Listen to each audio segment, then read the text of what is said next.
کو پتا ہے ناموس رسالت کا کوئی مسئلہ آئے اور اس پر کوئی آواز اٹھے اور کوئی بے قابو ہو سکتا ہے تو دنیا کو معلوم ہے سنیوں کی جماعت ہی بے قابو ہوتی ہے. کیوں؟ ان کو پتا ہے، پوری دنیا جانتی ہے یہ اپنے نبی پاک صلی اللہ علیہ وسلم کے لیے جو جذبہ رکھتے ہیں دل کے اندر، وہ ایسا جذبہ ہے، جان ہے وہ.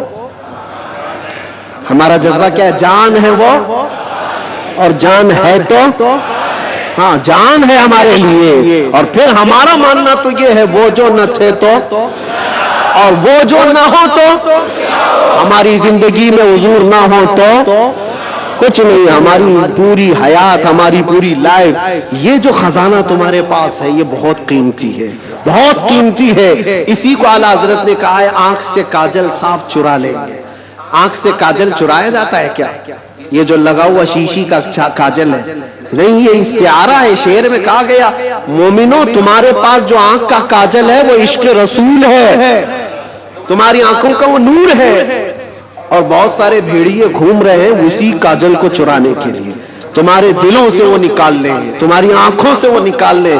اور بیچارے کتنے تو بہک گئے، چوری ہو گئے اور چوروں کے ہاتھ میں گر گئے اور دلوں کے اندر سے حب مصطفیٰ نکلتی چلی گئی. تو ان چوروں کے ہاتھ نہ لگ جاؤ، تم اپنے عشق رسول کی حفاظت کرو.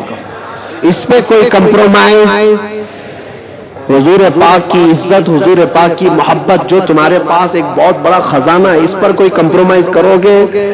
نہیں کرو. یہ صحابہ کا مسلک ہے، صحابہ کا مذہب ہے. مکہ مکرمہ میں ایک صحابی کو سولی پر لٹکا کر کے کفار و مشرکین یہ کہہ رہے تھے، ان کے ناخنوں کو پکڑ سے کھینچ رہے تھے، ان کی ناک کاٹ رہے تھے، کان کاٹ رہے تھے، ہونٹ کاٹ رہے تھے اور آنکھوں میں گرم سلائیاں پھیر رہے تھے. اور پھر کہہ رہے تھے کہ دیکھو تمہاری جگہ محمد ہوتے تو کتنا اچھا ہوتا. تم آرام کر رہے ہوتے، ان کے نام پر تم کٹے جا رہے ہو، مرے جا رہے ہو. سب کٹ چکا تھا، تب جوش میں وہ صحابی بولنے لگے خبردار میرے جسم کے ابھی 1000 ٹکڑے ہو جائیں میں برداشت کروں گا، اس نبی پاک کے تلوے میں کانٹا بھی چبھیں گے مجھے گوارا. یہ دولت جس کی حفاظت یہ صحابہ کا مسلک ہے، یہ صحابہ کا مذہب ہے، جس کے تم امین ہو، جس کے تم امانت دار ہو. آج پوری دنیا وہ چیز کھینچنا چاہتی ہے. حالات جو کچھ بھی ہو، جب بھی حضور پاک کی محبت کی بات آئے ساری چیزیں ایک طرف، میرے نبی کی ذات ایک طرف. اور پھر میں اسی پر آ کر گفتگو ختم کرتا ہوں. میرے عزیزوں، منانا ہے تو اللہ اور اس کے رسول کو مناؤ. دنیا کبھی تم سے نہ مانے گی، یہ کبھی نہیں مانی تھی. اور جنہوں نے ان کی غلامی کی ہے وہ آج دیکھ رہے ہیں ان کی حالت کیا ہے. وہ ایسی حالت ہو گئی دھوبی کا کتا، نہ گھر کا نہ گھاٹ کا، ادھر کے بھی نہیں رہے ادھر کے بھی نہیں رہے. جنہوں نے غلامی کی ہے اس طرح سے اپنی زندگی نہ گزارو. کچھ تو ان کو راضی کرنے کے لیے گئے تھے بیچارے، نام بھی بدل لیے، کپڑے بھی بدل لیے، سب کچھ کر کے دیکھ لیا، لیکن وہ بڑے خونخوار لوگ ہیں. وہ دوسری کاسٹ کو برداشت نہیں کرتے، تجھے کہاں سے برداشت کرے؟ لات مار کے بھگایا ہے. کئی جگہوں پر یہ حالات تاریخ میں پڑھتے آؤ. اس لیے راضی کرنا ہو تو اللہ اور اس کے رسول کو راضی کرو. اور وہ ابھی میں نے واقعہ بتایا ہے کتنی جلدی مولا راضی ہوتا ہے، کتنی جلدی مولا راضی ہوتا ہے. یہاں تک کہ ایک حدیث اور سن لو. حضور پاک صلی اللہ علیہ وسلم محو خواب تھے، آنکھیں بند تھیں، اور اس کے بعد اچانک مسکرانے لگے اور اتنی زور سے کہ آپ کے دندان مبارک نظر آئے. صحابہ نے پوچھا یا رسول اللہ صلی اللہ علیہ وسلم کیا بات ہے؟ تو حضور نے فرمایا اللہ کریم ایک مثال میں مجھے بیان فرما رہا ہے. کیا چیز ہے؟ حضور فرماتے میں تم سے پوچھتا ہوں، صحرا میں کوئی آدمی اپنی اونٹنی لے کر ساز و سامان کے ساتھ جا رہا ہو، صحرا ڈیزرٹ میں، اور ڈیزرٹ کا حال ایسا ہوتا ہے کوئی راستہ ہی نہیں ملتا، اگر بھٹک گیا تو موت بھی ہو جاتی ہے، جس کو موجے سراب کہتے ہیں. ہر طرف چمکتا ہوا پانی دکھتا ہے اور جہاں جاتا ہے وہ ریت ہوتی ہے، بالو ہوتی ہے، اور اسی بھٹکنے کے عالم میں اس کی موت بھی ہو جاتی ہے. بہت سارے صحرا کی موت عرب والے جانتے ہیں. حضور پاک صلی اللہ علیہ وسلم صحابہ سے پوچھتے ہیں اگر کوئی بندہ صحرا کا سفر کر رہا ہے، ساتھ میں کھانا پانی اور اونٹنی ساتھ میں سفر کے سواری ہے، لیکن بیچ راستے میں ایک جگہ پہنچا جہاں اسے نیند آئی اور سو گیا، اس کی اونٹنی بھی غائب اور اس کا ساز و سامان بھی ختم. جب اٹھا تو پریشان، اب یہ عرب کے لوگ بہتر جانتے ہیں، صحرا میں کسی کے کھانا پانی ختم ہو جائے، سواری چلی جائے تو اس کا کیا حال. وہ بندہ جب نیند سے اٹھا تو ہر جگہ ڈھونڈا، اس کی اونٹنی کہیں نہیں ملی، اس کا کھانا پانی کہیں نہیں ملا، ہر جگہ سے ڈھونڈ ڈھونڈ کر تھک گیا، موت کے قریب تھا، موت کے قریب تھا. پھر اچانک اس کو نیند لگی. ایک دن گزرا کہ 2 دن، جو بھی ہے، موت کے قریب تھا، نیند آ گئی. تھوڑی دیر کے بعد آنکھ کھلی تو اس کی اونٹنی بھی سامنے ہے، کھانا بھی سامنے ہے. اب سنو، یہ مثال ہے.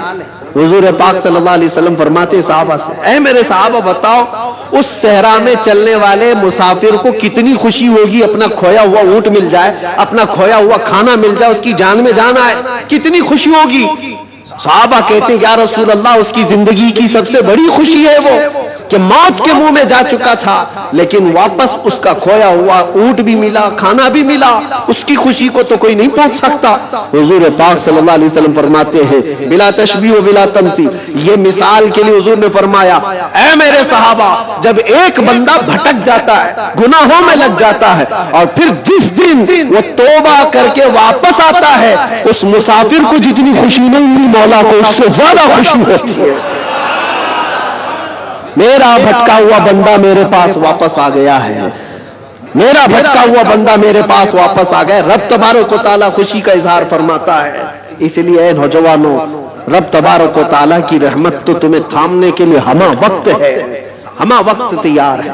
لیکن آپ اس سے دوڑے دوڑے بھاگ کر کے ان راتوں کو اگر کیرم میں، مرغے لڑانے میں، بکرے لڑانے میں اور دنیا بھر کے انٹرٹین میں گزارتے ہو تو یہ کتنی بڑی بدنصیبی ہے.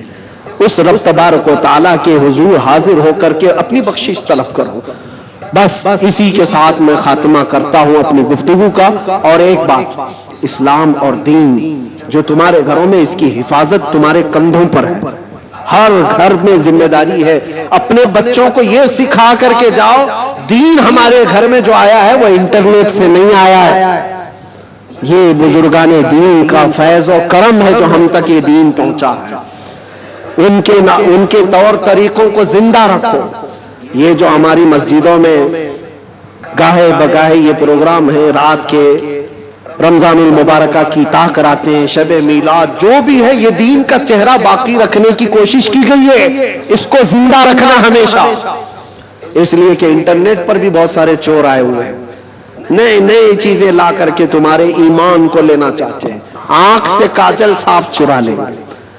اور ایسے بہت آئے، حدیث نمبر یہ، حدیث نمبر یہ، حدیث نمبر یہ، آیت نمبر یہ، آیت نمبر یہ، آیت نمبر یہ. صاحب نے نوجوان کو ایسا لگتا ہے کیا ریفرنس دیتا ہے، کتنا دماغ ہے اس کا. اس سے زیادہ دماغ تو وہ میڈیکل سٹور پہ کھڑا ہوا بندہ ہے جس کو ہر دوائی پتہ ہے کہاں رہتی ہے، چٹھی دے کر سیدھے جا کے لا کے دیتی. اس کا کام ہے، وہ اس میں ماہر ہے. اس طرح سے اگر کسی کو صرف اور صرف یہ دیکھ رہے ہو کہ صرف ریفرنس دیتا ہے، نمبر بولتا ہے، تو اس کا مطلب یہ نہیں ہے کہ وہ پورے دین کا ریپریزنٹیٹیو ہے. ضروری نہیں. تم تک جو دین پہنچا ہے، معیار یہ دیکھنا کہ اگر غوث و خواجہ کی محبت سلامت ہے، اگر صحابہ و تابعین کی محبت سلامت ہے، تو یہ دین کا صحیح راستہ ہے.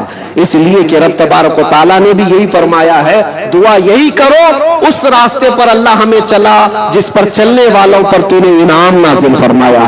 انعام کس پر نازل ہوا ہے؟ صدیق اکبر پر ہوا ہے، فاروق اعظم پر ہوا ہے، عثمان غنی پر ہوا ہے، حیدر کرار پر ہوا ہے. حسنین کے راستے پر چلنے والے پر انعام نازل ہوا ہے. وہ صحابہ، تابعین، اولیاء کاملین کے راستے پر چلنے والوں پر انعام نازل ہوا ہے. اسی راستے کا نام غوث کا راستہ ہے، اسی راستے کا نام غریب نواز کا راستہ ہے، اسی راستے کا نام مسلک اعلی حضرت ہے. اس سے ادھر ادھر آئیں بائیں نہ کرنا. اللہ سلامت رکھے دین پاک کو اور عشق رسول کو اپنے گھر میں محفوظ رکھنا ہے تو اس راستے کی حفاظت کرو، اس راستے کی حفاظت کرو، اس چہرے کی حفاظت کرو. اللہ کریم کہنے سننے سے زیادہ ہمیں عمل کی توفیق عطا فرمائے. زندگی یہ نہیں کسی کی کسی کے لیے، زندگی ہے نبی کی، نہ سمجھ مرتے ہیں زندگی کے لیے، جینا مرنا ہے سب کچھ.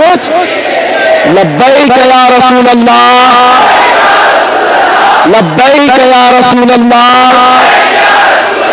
لبیک یا رسول اللہ